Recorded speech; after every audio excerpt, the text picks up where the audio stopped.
সুন্দর করে আমার আল্লাহ বললেন, তুমি একজন ধনী লোক, তুমি একজন বড় লোক, কিন্তু তোমার কি জানা নাই তোমার পাশের বাড়ির ভাইটা আজ 6 মাস হয়ে গেল সে মারা গেছে আর নাই। তোমার পাশের বাড়ির ভাইটা মারা গেছে আজ 6 মাস হয়ে গেল, কিন্তু ঈদের দিন খুশির দিনেতে তুমি একজন ধরলোক, তুমি একজন ধনী লোক, প্রচুর টাকা তোমার ইনকাম, তুমি তোমার অর্থ খরচা করে তুমি তোমার ছেলে মেয়েদের জন্য দামি দামি পোশাক কিনে নিয়ে এসেছ, তোমার বিবির জন্য তুমি দামি দামি পোশাক যা শাড়ি কিনে নিয়ে এসেছ, তোমার নিজের জন্য দামি পোশাক কিনে নিয়ে এসেছ, বাড়িতে তোমরা ঈদ মানাচ্ছ, ঈদ পালন করছ, ঈদ মানাচ্ছ, গোটা বাড়িতে একটা হাসি হাসি হাসি খুশি আনন্দের জোয়ার ভেসে উঠেছে। কিন্তু একবার তুমি ভাবলে না তোমার পাশের বাড়ির ভাইটা 6 মাস হয়ে গেল মারা গেছে, সে একটা ছেলে রেখে দিয়ে চলে গেছে। ওই বাচ্চা ছেলেটা, এতিম ছেলেটা, এতিম ছেলেটা ঈদের দিন তার মুখে হাসি ফোটাবার কেউ নাই, তার মুখে হাসি ফোটাবার কেউ নাই, তার চোখের পানি মুছিয়ে দেবার কেউ নাই। সে তার মায়ের কাছে গিয়ে মায়ের কোলা ধরে ঝরঝর ঝরঝর করে কাঁদছে আর বলছে, মা আজকে সব বাপগুলো বেরিয়েছে তাদের সন্তানদের হাতে করে ধরে ধরে নিয়ে যাচ্ছে ঈদের মাঠে, কিন্তু আমার বাপ নাই, 6 মাস হয়ে গেল আমার বাপ নাই, আমার আব্বা কোথায়? আমার আব্বার কাছে নিয়ে যাও। আমার আব্বা কেন ঈদের দিনে আমাকে নতুন জামা কিনে দেয় না?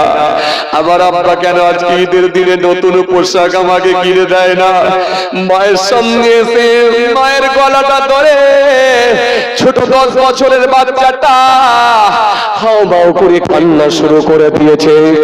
মাও কাঁদছে, মাথায় হাত বুলাচ্ছে আর কাঁদছে, বেটা সবর কর, ওদের বাপ আছে তাই ওদের কি আজকে ভালোবাসা দিচ্ছেন, ওদের বাপ আছে তাই ঈদের মাঠে ওদেরকে সাথে করে নিয়ে যাচ্ছে। আজকে তোর বাপ নাই, তোকে কে সাথে করে নিয়ে যাবে বল বেটা?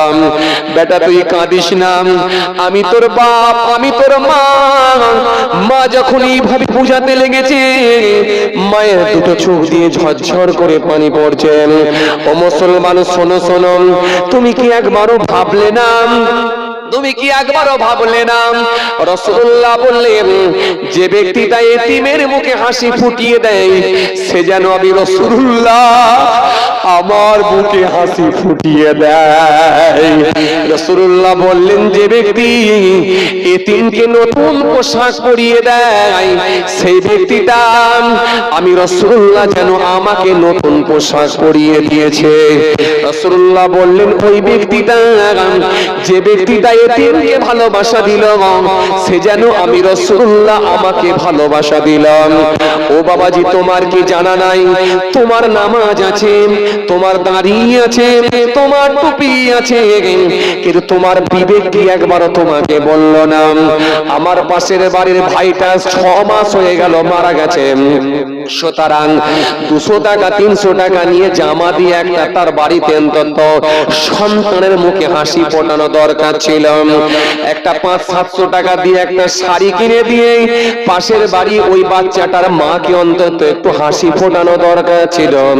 এটা কি তোমার বিবেক একবারও তোমাকে বলল না? মুসলমান ও বাবাজি, আমার ভাইরা শুনে রাখেন, এই এতিমের সঙ্গে যদি ভালো ব্যবহারটা না করতে পারেন, এতিমের সঙ্গে যদি ভালো আচরণটা না করতে পারেন, এতিমের মুখে যদি হাসিটা না ফুটিয়ে দিতে পারেন, আপনার মতো নামাজি জান্নাতে যাওয়া বড় কঠিন হয়ে যাবে।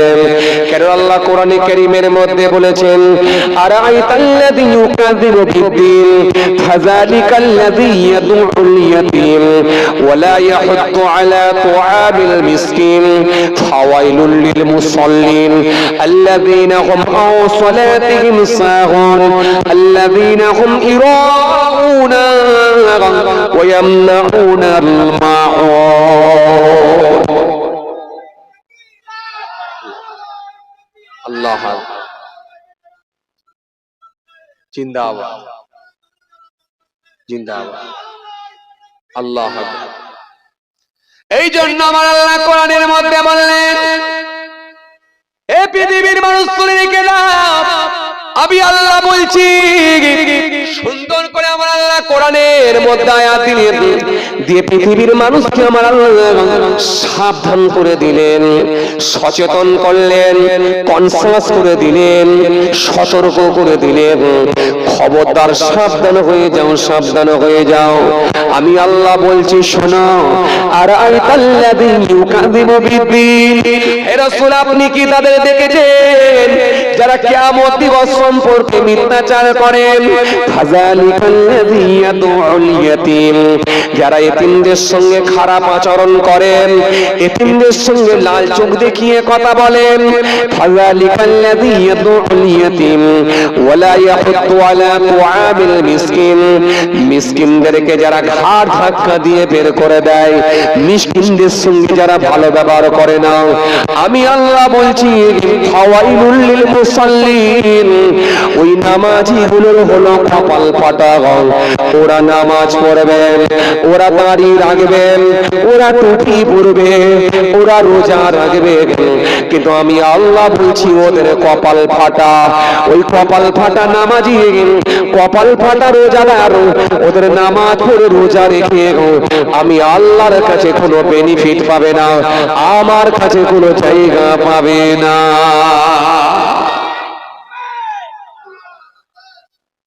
কথা কিছু বুঝতে পারছেন বাপ? বুঝে যাচ্ছে? জান্নাতে যাওয়া তো সবাই বলছেন হুজুর সবাই যাবো ইনশাআল্লাহ।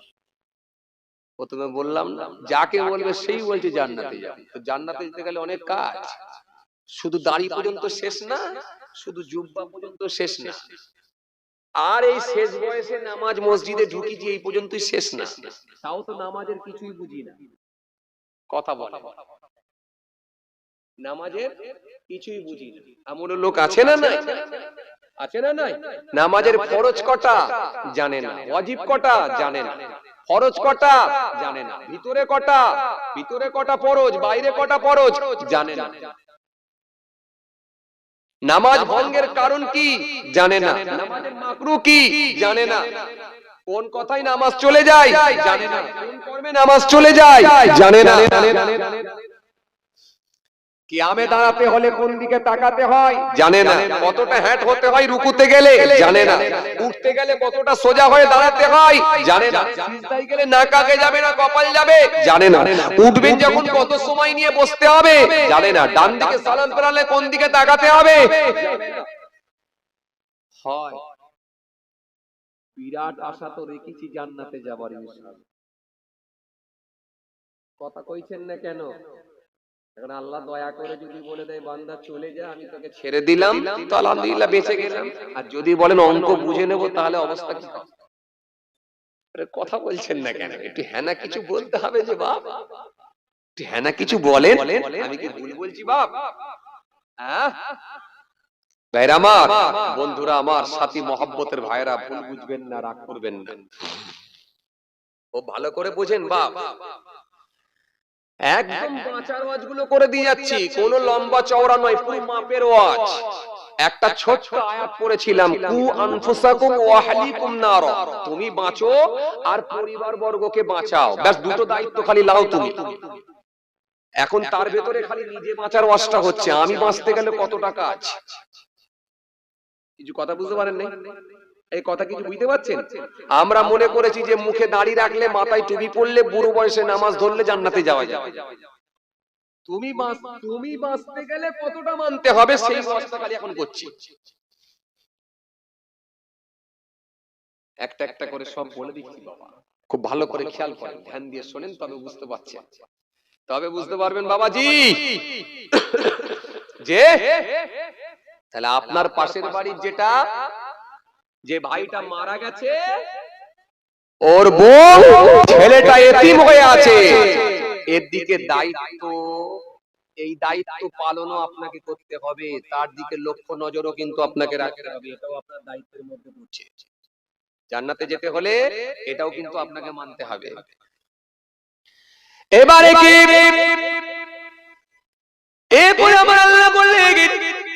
ওয়াবিযিল কুরবা ওয়াল ইয়াতামা ওয়াল মাসাকিন, মিসকিনদের সঙ্গে তোমরা ভালো ব্যবহার করবে।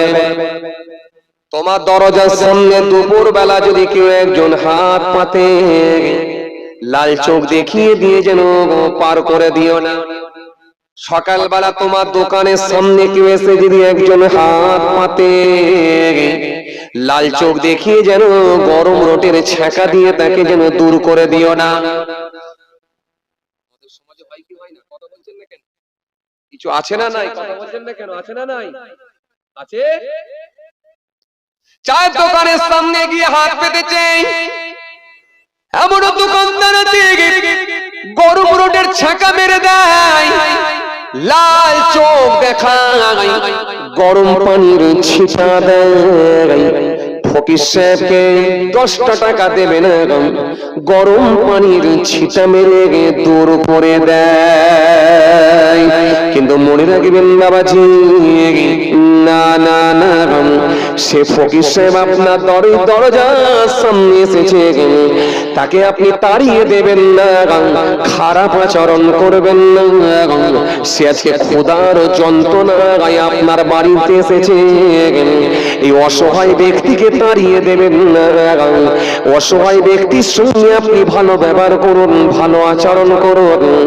না জানি আপনি যদি তার সঙ্গে ভালো আচরণ ভালো ব্যবহার করতে পারেন, তার মুখে যদি হাসি ফুটিয়ে দিতে পারেন, আমার আল্লাহ যদি এই আমলটাকে কবুল করে নেন, হতে পারে এই আমলটাই আপনার জন্য নাজাত যাওয়ার জন্য, জান্নাত যাওয়ার জন্য যথেষ্ট হয়ে যেতে পারি। আল্লাহ আল্লাহ, এটাই যথেষ্ট হয়ে যেতে পারে। এই আমলটাও যদি আমার আল্লাহ পছন্দ করে নেয়, এটাও আপনার জান্নাতে যাওয়ার জন্য যথেষ্ট হতে পারে। জুমার দিনে আপনি মসজিদে নামাজ পড়তে গেলেন, মসজিদ থেকে আপনি বেরিয়ে আসছেন, এমন অবস্থায় দেখতে পাচ্ছেন মসজিদের বারান্দায় একজন ফকির সাহেব নামাজ পড়ছিলেন।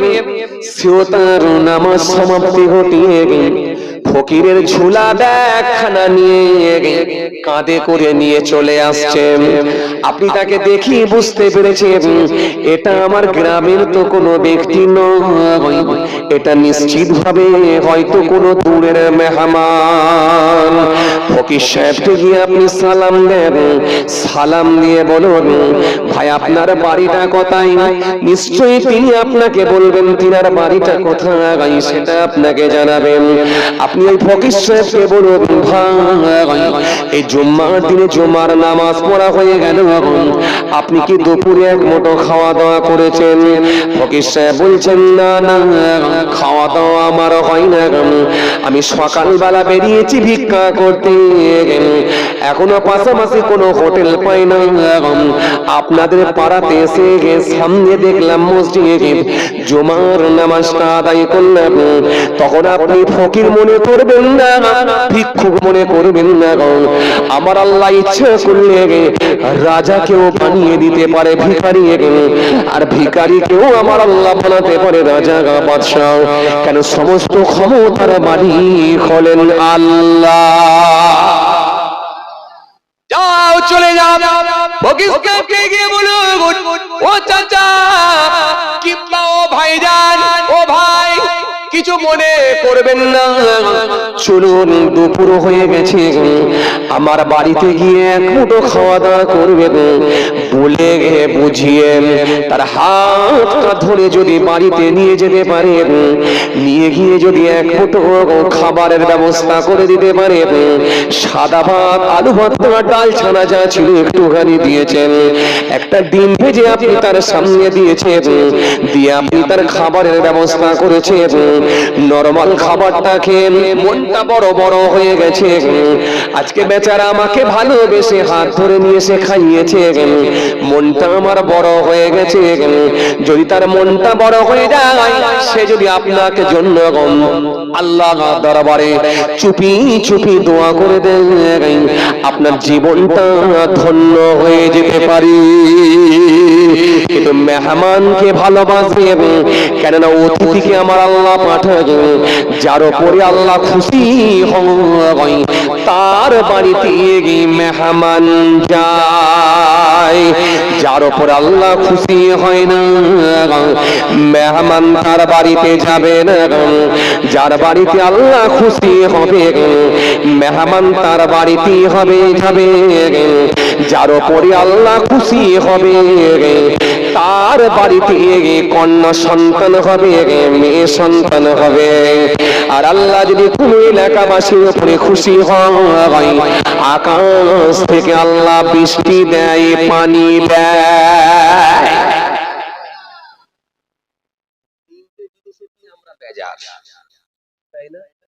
মেহমান এলেও নাক ছিটকায়, খাই দুপুর বেলায় এসে হাজির হয়। কথা বলছেন না কেন? এরকম লোক আছে না? নাই আছে না? নাই কাজ কাম কিছু নেই, দুপুর বেলায় এসে হাজির হয়ে গেল। কি দি বলো দেখিনি, মাথা চুলকাচ্ছে, কথা বলে না। এরকম কিছু লোক নাই? লোক নাই কিছু?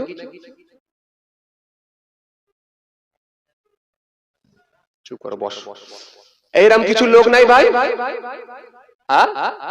এরকম কিছু লোক আছে, মেহমানের সঙ্গে খারাপ ব্যবহার করে ফেলে, ভালো আচরণ করে না, ভালো ব্যবহার করে না, বিরক্তি প্রকাশ করে মেহমান এলে। এরকম কিছু লোক আছে না? নাই? এই আছে না? নাই? আছে। খবরদার না, খবরদার না। মুসা কালিমুল্লাহ একবার আল্লাহর দরবারে বলেছেন, আল্লাহ যখন কোন ব্যক্তির উপরে খুশি হন আপনি কি দেন? আল্লাহ বলছে, তার বাড়িতে আমি মেহমান পাঠাই, অতিথি পাঠাই। অতিথি আসে, মেহমান আসে, আর সেই মেহমান আমাদের বাড়িতে এলে আমরা বেজার হয়ে যাচ্ছি, রাগ হয়ে যাচ্ছে আমাদের, রাগ বেজার। সকালবেলা এলে বেজার, কাজ খুঁজে পায় না, একদম ফার্স্ট সকালে এসে হাজির হয়ে গেছে। এরকম বলি। দুপুর এলে ভরা দুপুর বেলা এসে হাজির হয়ে গেল, কাজ খুঁজে পায় না।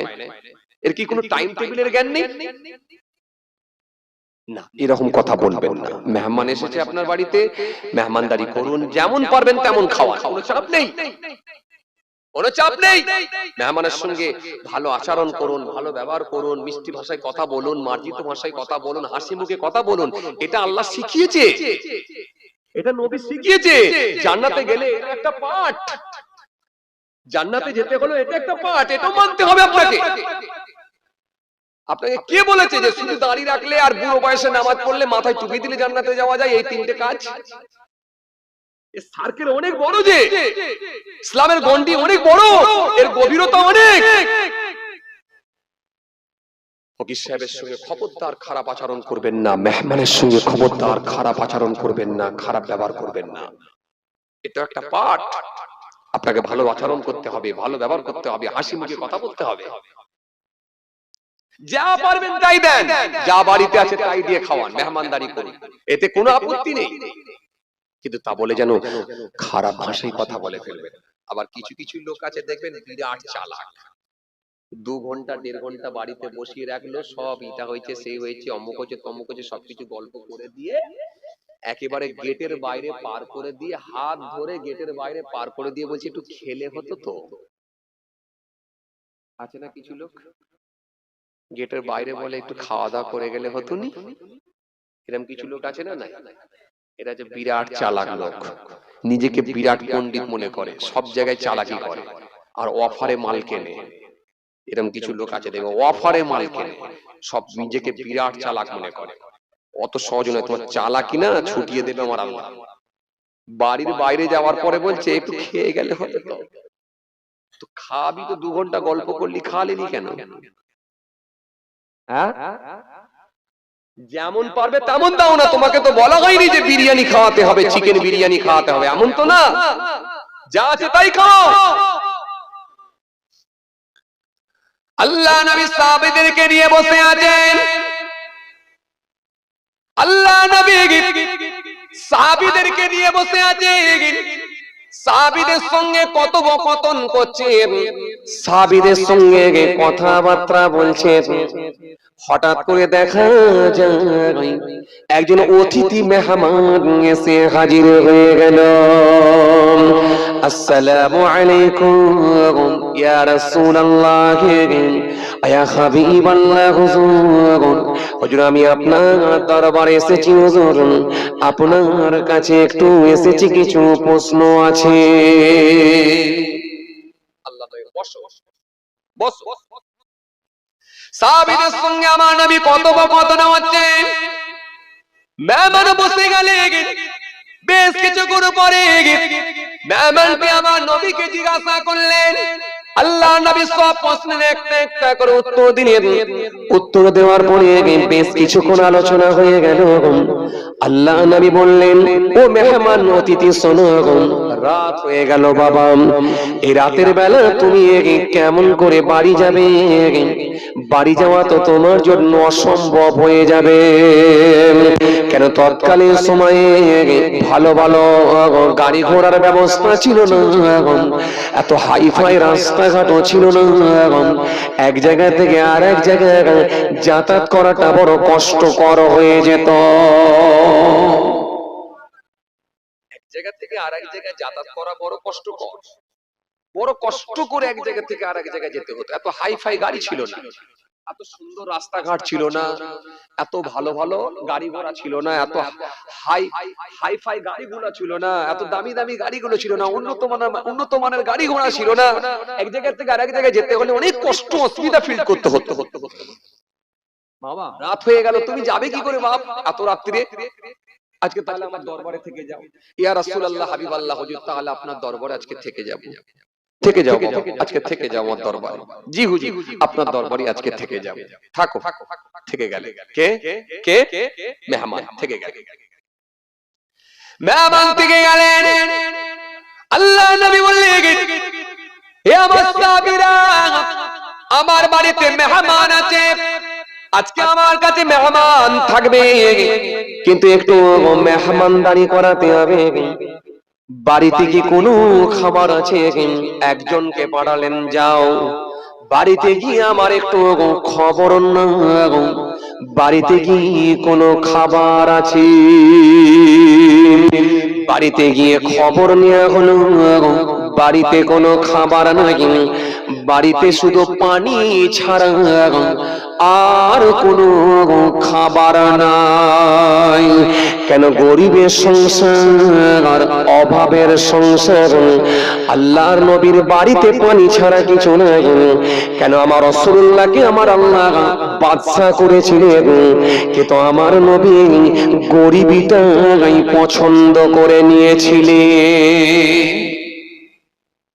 জোরে বলবেন না সুবহানাল্লাহ। আমার নবী গরিবী হালতে জীবন যাপন করতে পছন্দ করতেন।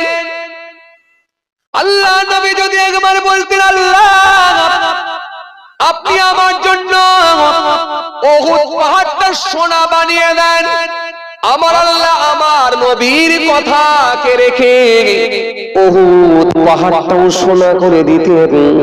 কেন তার হাবিবুল্লাহকে আমার আল্লাহ এত ভালোবাসেন, সে রাসূলুল্লাহর জবানে দোয়াতে অঙ্গুলির ইশারায় আকাশের চাঁদ দ্বিখণ্ডিত হয়েছিল, নবীর জবানে দোয়াতে ডোবা সূর্য উদিত হয়েছিল।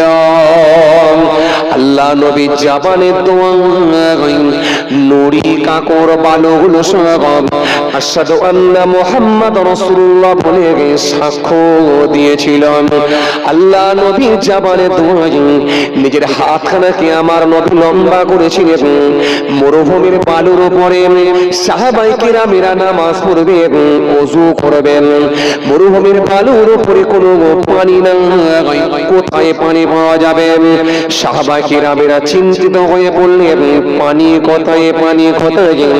আল্লাহ নবী বললেন, ও আমার সাহাবীরা, টেনশন করো না, তোমরা জায়গাগুলোকে, পাত্রগুলোকে রেডি করো, জায়গাগুলোকে রেডি করো, আর আমার আল্লাহর কুদরতি ক্ষমতায় এখনই দেখবে শুকনো জমির উপরই পানি বার হবে। আল্লাহ নবী সেই সময় আল্লাহ দরবারে দোয়া করলেন, দোয়া করে নিজের হাতখানাকে লম্বা করে দিলেন। লম্বা করে দেওয়ার সাথে সাথে আগুনের 5টা আগুনের মাথা থেকে ঝর্ণার নাই পানি ঝরতে শুরু হয়ে গেল। সাহাবায়ে কিরামেরা ওই পানিতে ওযু করেছিলেন। বাবাজি আমার ভাইরা ও তরুণিয়া শুনে রাখেন, সে রাসূলুল্লাহর বাড়িতে কোনো খাবার নাই, যে নবীকে আমার আল্লাহ এত দরজা দিয়েছেন, এত ইজ্জত দিয়েছেন, সে নবীর বাড়িতে কোনো খাবার নাই, এটা হতেই পারে না। কারণ রাসূলুল্লাহ গরিবী হালতে জীবন যাপন করার জন্য এটা আল্লাহর কাছে চেয়ে নিয়েছিলেন। না হলে আমার নবীর কোনো ব্যাপার নয়, কারণ আমার নবী গরিব নয়, আমার নবী ফকির নয়, আমার নবীর তুলনা হয় না, আমার নবীর জোড়া হয় না। আমার নবী শান আল্লাহ এত বাড়িয়ে দিয়েছেন, নবীর ওপরে কারো শান ইজ্জত আল্লাহ বাড়িয়ে দেন না। সুতরাং আমার নবী এই গরিব উম্মতদের কথা মনে করে গরিবী হালতে জীবন যাপন করতে পছন্দ করতে।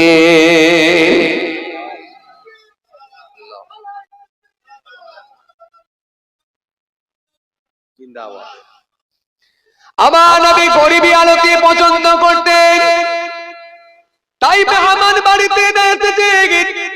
ও বাবাজি আমার ভাইরা, যে জায়গা থেকে আমি ছেড়ে এলাম সেই দিকে আবার ফিরে যাচ্ছি। মেহমান আছে, বাড়িতে কোনো খাবার নাই। আল্লাহ নবীর একটু মনটা খারাপ হয়ে গেল। মনটা খারাপ হয়ে যাবার পরে সাহাবীদের দিকে আমার নবী তাকালেন, তাকিয়ে বলেন, সাহাবীরা তোমরা কি কেউ পারবে আমার এই মেহমানকে নিয়ে গিয়ে একটু মেহমানদারি করাতে? মনে আছে আপনাদের? এই মনে আছে যেখান থেকে ছেড়ে এলাম? মনে আছে? হ্যাঁ, যে মেহমান এসেছে বাড়িতে, মনে আছে আপনাদের? যেখান থেকে ছেড়ে এলাম মনে আছে? সাহাবীরা তোমরা কি কেউ পারবে এই মেহমানকে নিয়ে গিয়ে একটু মেহমানদারি করাতে? সাহাবীরাও তো গরিবী হালতে জীবন যাপন করেন, কারো বাড়িতে খাবার নাই, চিন্তিত হয়ে পড়েছেন। একে অপরের সাহাবীর মুখের দিকে তাকাচ্ছেন, কে নিয়ে যাবে, কে নিয়ে যাবে, বড় টেনশনে পড়ে গেলেন। আল্লাহ, মেহমান, নবীর মেহমান, যদি ভালো মতো না খাওয়ানো যায়, আবার বাড়িতে তো কোনো খাবারও নাই, কি খাওয়াবো? দিনের পর দিন শুকিয়ে না খেয়ে কেটে গেছে সাহাবী। রাসূলুল্লাহ না খেয়ে কাটিয়েছেন। যিনি না আসলে কিছু পৃথিবীতে হতো না, তিনি না খেয়ে দিন কাটাচ্ছেন, রাত কাটাচ্ছেন। আল্লাহ, রাত কাটাচ্ছেন, দিন কাটাচ্ছেন এই গরিব উম্মতদের জন্য। কেন? আমার উম্মতের হয়তো এমনও দিন যেতে পারে একবেলা হবে, একবেলা হবে না, কিন্তু সে সবর করবে। আমার রাসূলুল্লাহ না খেয়ে রাত কাটিয়েছে, আমার রাসূলুল্লাহ না খেয়ে দিন কাটিয়েছে। আমি যদি একবেলা না খাই তো কি আছে? আমার আল্লাহ আমার যেটার জন্য মঞ্জুর করেছে সেটাই আমি পেয়েছি, আমার জন্য কোনো অসুবিধা নাই। ও মুসলমান, ভালো করে শোনেন, এইজন্য রাসূলুল্লাহ খালি গরিব উম্মতদের দিকে খেয়াল করে গরিবী হালতে জীবন যাপন করাটা আল্লাহর কাছে চেয়ে নিয়েছিলেন। কথা বুঝতে পারছেন বাবাজি আমার ভাইরা? তো সাহাবীদেরকে বললেন, বাবা সাহাবারা কেউ আছো গা, এই মেহমানকে নিয়ে গিয়ে একটু মেহমানদারি করাতে পারবে? বাড়িতে কি কোনো খাবার দাবার আছে তোমাদের? একটু মেহমানদারি করাতে পারবে কেউ? একে অপরের মুখের দিকে তাকাচ্ছেন সাহাবীরা, কেউ সাহস পাচ্ছেন না যে হুজুর আমি নিয়ে যাব, একটু মেহমানদারি করাবো। সাহাবীদের ভিতরে একজন সাহাবী, আনসারী সাহাবী, যার নাম হলো হযরতে আবু তালহা রাদিয়াল্লাহু তাআলা আনহু। হুজুর উঠে দাঁড়িয়ে বললেন, ইয়া রাসূলুল্লাহ, ইয়া হাবিবাল্লাহ, হুজুর বিয়াদবি নেবেন না হুজুর, যদি আপনি অনুমতি দেন আমি সাহাবী বাড়িতে নিয়ে গিয়ে মেহমানদারি করাবো। জোরে হবে না? একটু জোরে হবে না? আপনি যদি অনুমতি দেন আমি সাহাবী বাড়িতে নিয়ে গিয়ে মেহমানদারি করাবো। হুজুর যদি অনুমতি দেন, হুকুম দেন, আমি বাড়িতে নিয়ে যাব। আল্লাহর নবী বলেন, যাও নিয়ে যাও। সাহাবীর ভিতরে একজন সাহাবী হযরত আবু তালহা রাদিয়াল্লাহু তাআলা হুজুর থাকতে না পেরে মেহমানকে সাথে করে নিয়ে সোজা চলতে রইলেন। টুকটুক টুকটুক করে নিজের বাড়িতে পৌঁছে গেলেন। বাড়ির দরজার সামনে গিয়ে বললেন, ও আল্লাহ নবী মেহমান একটু দাঁড়ান, আমি বাড়িতে গিয়ে একটু নিজের আহলিয়াকে বলি। আস্তে আস্তে নিজের বিবির কাছে গেলেন। বিবিকে গিয়ে বললেন, ও বিবি, আজকে একটা মেহমান নিয়ে এসেছি। যে মেহমানটা অন্য কেউ নয়, ইনি হলেন রাসূলুল্লাহর মেহমান। জোরে হয় না, আরো জোরে বলেন। ও বিবি শোনো, ইনি হলেন রাসূলুল্লাহর মেহমান। ইনি আমার মেহমান নয়, ইনি হলেন আল্লাহর নবীর মেহমান। আল্লাহর নবীর মেহমান, এই মেহমানকে আমি নিয়ে এসেছি। বিবি বিবি, আজকে পারো একটু মেহমানদারি করাতে, কিছু খাওয়াতে? বিবি সেই সময় বলেছিল, বিবি সেই সময় বলল, ও আমার স্বামী, শুনে রেখে নেন, বাড়িতে তো তেমন কিছু খাবার নাই, আমি কি দিয়ে মেহমানদারি করাবো? বাড়িতে তো তেমন কিছু খাবার নাই, কি দিয়ে মেহমানদারি করাবো? বাড়িতে যতটুকু খাবার আছে শুধুমাত্র বাচ্চাদের মতো হবে। আল্লাহ নবী সাহাবী বলেছিলেন, ও বিবি শুনে রাখো, জেনে রাখো, আজকে রাতে বাচ্চাদেরকে আর খাওয়াতে হবে না। বাচ্চাদের দুইজনকে পানি খাইয়ে ঘুম পড়িয়ে দেখো। আর আজকে রাতে তুমিও না খেয়ে ঘুমিয়ে পড়ো, আর আজকে রাতে আমিও না খেয়ে ঘুমাবো। তবে বিবি শুনে রাখো, খাবারটা একটা পাত্রে রেডি করে দেখো। মেহমানকে যখন দেব, ওই মেহমান যখন খেতে বসবেন, তিনি যদি আমাকে না নিয়ে ছাড়েন, তাহলে আমি মেহমানের সঙ্গে একটু খাবার জন্য বসবো। তবে বিবি শুনে রাখো, এক লোকমাও খাবো না। কেন আজকে রাতে যদি আমিও খাই, আমার নবীর মেহমানের পেট ভরবে না, আমিও রাতে খাবো না। রাতের আমার মেহমান খাবে, আর যে পাত্রে খাবার থাকবে ওই পাত্রেতে আমি হাতখানা প্রবেশ করাবো। বারে বারে মেহমানের সঙ্গে হাতখানা ঘষা দিতে থাকবো, যাতে করে মেহমান বুঝতে পারে সাহাবীও খাচ্ছি। আমি আমার মুখটা নাড়াবো, হাতটা ঘষা দেব। বিবি বিশ্বাস করো, আজ রাতে আমি একটু খাবো না, আমিও না খেয়ে থাকবো।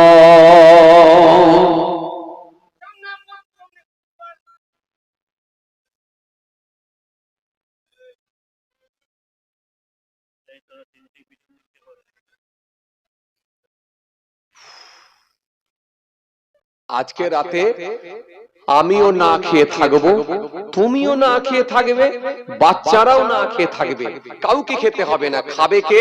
একমাত্র রাসূলুল্লাহর মেহমান খাবে। বিবিকে শিখিয়ে দিলেন কে? স্বামী। বিবির মতো বিবি, তিনিও মেনে নিলেন। মেনে নিয়ে বললেন, হ্যাঁ স্বামী, অসুবিধা নাই, আমি বাচ্চাদেরকে পানি খাইয়ে শুইয়ে দেবো, বাচ্চাদেরকে পানি খাইয়ে ঘুম পড়িয়ে দেবো। বাচ্চাদের দুজনকে পানি খাইয়ে ঘুম পড়িয়ে দিলেন। বাচ্চারা ঘুমিয়ে পড়লে, বাচ্চারা যখন ঘুমিয়ে পড়েছে, বিবিও না খেয়ে রইলেন। পাশের কামরায় বিবি না খেয়ে রইলেন, কিন্তু খাবারটা একটা পাত্রে দিয়ে দিলেন। সাহাবী নিয়ে গিয়ে নবীর মেহমানের সামনে দিলেন। মেহমান হাত ধুয়ে খেতে লেগেছে। সাহাবীকে বললেন, আপনিও বসুন। সাহাবীও খাবেন বলে সাহাবীও তিনিও বসে গেলেন। কিন্তু সাহাবী নিজের হাতখানা দিয়ে ওই লম্ফটা জ্বলছিল, আলোটা জ্বলছিল, ওই আলোটাকে নিভিয়ে দিলেন, হাত দিয়ে বন্ধ করে দিলেন। আলোটা বন্ধ হয়ে গেল। সাহাবী ওই পাত্রে নিজের হাতখানা ঢুকিয়ে দিলেন। ঢুকিয়ে দিয়ে বারে বারে বারে বারে নবীর মেহমানের সঙ্গে হাতের ঘষা দিতে লাগলেন আর নিজের মুখটা জোরে জোরে জোরে জোরে নাড়াতে লাগলেন সাহাবী মুখ নাড়াচ্ছেন মেহমানও নাড়াচ্ছেন কিন্তু মেহমান খাচ্ছেন বলে মুখ নাড়াচ্ছেন আর সাহাবী না খেয়ে জোরে জোরে মুখটা নাড়াচ্ছেন দুজনই মুখ নাড়াচ্ছেন ও বাবাজি আমার ভাইরা এইভাবে খাওয়া শেষ হয়ে গেল মেহমানের শোয়ার ব্যবস্থা করে দিলেন সাহাবীও শুয়ে পড়লেন আস্তে আস্তে ফজরের ওয়াক্ত হয়ে গেল ফজরের নামাজ পড়বেন বলে মেহমান উঠে পড়লেন সাহাবীও উঠে পড়লেন দুজনাই চলে গেলেন মসজিদুন নববীতে গিয়ে দুজনে গিয়ে নামাজ আদায় করলেন নামাজ আদায় করে আমার রাসূলুল্লাহ প্রত্যেকদিন ফজরের নামাজের পরে মসজিদুন নববীতে নামাজ পড়িয়ে দিয়ে সাহাবীদের দিকে মুখ করে একটু বসতে সাহাবীদেরকে নিয়ে আলাপ আলোচনা করতে রাতের বেলা কেউ কোন সাহাবী কোন স্বপ্ন দেখেছে নাকি তার ব্যাখ্যা করতেন আল্লাহ নবী সাহাবীদেরকে নিয়ে গোল করে বসেছেন মেহমানও বসে বললেন অতিথিও বসে বললেন মেহমানও বসে বললেন সাহাবীও বসে বললেন দুজনাই নামাজ আদায় করে রাসূলুল্লাহর কাছে গিয়ে বসে বললেন সালাম দিলেন আসসালামু আলাইকুম ইয়া রাসূলুল্লাহ ইয়া হাবিবাল্লাহ হুজুর আল্লাহ নবী জবাব দিলেন ওয়া আলাইকুম আসসালাম জবাব দিয়ে আল্লাহ নবী একটু মুচকি হাসলেন হেসে বললেন ও আবু তালহা শোনো ও আমার সাহাবী শোনো ও আমার সাহাবী শোনো গত রাতে তুমি এমন একটা ঘটনা ঘটিয়ে দিয়েছো এমন একটা কাজ করে দিয়েছো আমার আল্লাহ তোমার উপর এত খুশি হয়ে গেছে এত রাজি হয়ে গেছেন আমার আল্লাহ বড় সন্তুষ্ট হয়ে গেছে আমি সাহাবী আমি রাসূলুল্লাহ তোমাকে জানিয়ে দিই বাবা শোনো শুধু তাই নয় আল্লাহর ফেরেশতাদের ভেতরে কম্পিটিশন শুরু হয়ে গিয়েছিল কে কত বেশি নেকি লিখতে পারে এই সাহাবীরা ও সাহাবী শুনে রাখো ফেরেশতাদের ভেতরে প্রতিযোগিতা শুরু হয়ে গিয়েছিল প্রতিযোগিতা চালু হয়ে গিয়েছিল কম্পিটিশন শুরু হয়ে গিয়েছিল কে কত বেশি তোমার জন্য নেকি লিখতে পারে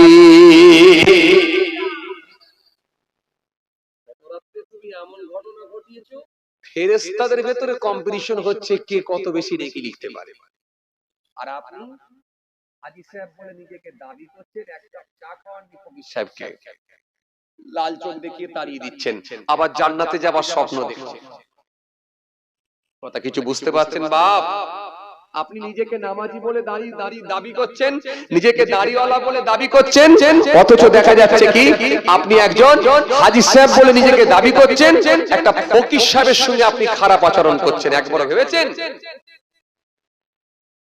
আসেন ভুল বুঝবেন না রাগ করবেন না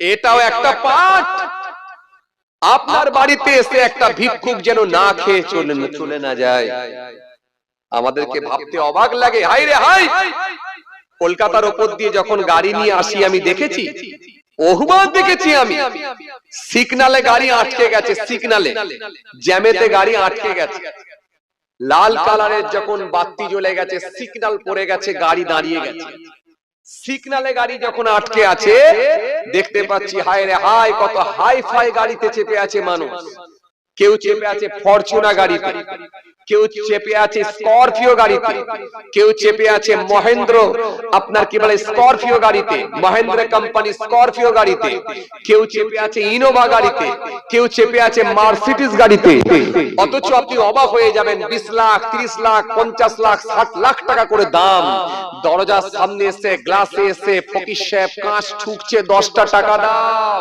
মুখ ঘুরিয়ে নিচ্ছে গ্লাসটা খোলেও না 5টা টাকা ধরাও না কথা ঠিক বলছি না ভুল বলছি হ্যাঁ না কিছু বলছেন না কেন বাপ এমন লোক আছে না নাই সমাজে এমন লোক আছে না নাই আছে জান্নাতে যাওয়া খুব কঠিন হয়ে যাবে কোশ্চেন হতে পারে আল্লাহর কাছে এই প্রশ্ন সম্মুখীন আপনাকে হতে পারে কোশ্চেন আসতেই পারে, বল দুনিয়ার জমিনে স্করপিও গাড়ি নিয়ে ঘুরে বেড়াতিস, সেদিনে মনে আছে দরজার সামনে এসে ঠোকা মেরে 10টা টাকা চেয়েছিল, 5টা টাকা চেয়েছিল, সে অভাবী ছিল, পেটের জ্বালাই, ক্ষুধার জ্বালাই তোর কাছে এসে 10টা টাকা চেয়েছিল, হাত পেতেছিল, 5টা টাকা দিতে পারলি না, 50 লাখ টাকার গাড়ি চেপে ঘুরলি। এ প্রশ্ন হতে পারে আল্লাহর দরবারে। এইজন্য ভাইরা আমার, বন্ধুরা আমার, সাথী মহব্বতের ভাইরা, জান্নাতে যেতে হলে আপনাকে প্রত্যেকটা দিক কভার করতে হবে, প্রত্যেকটা দিক কমপ্লিট করতে হবে। জি, ওয়াবিল ওয়ালি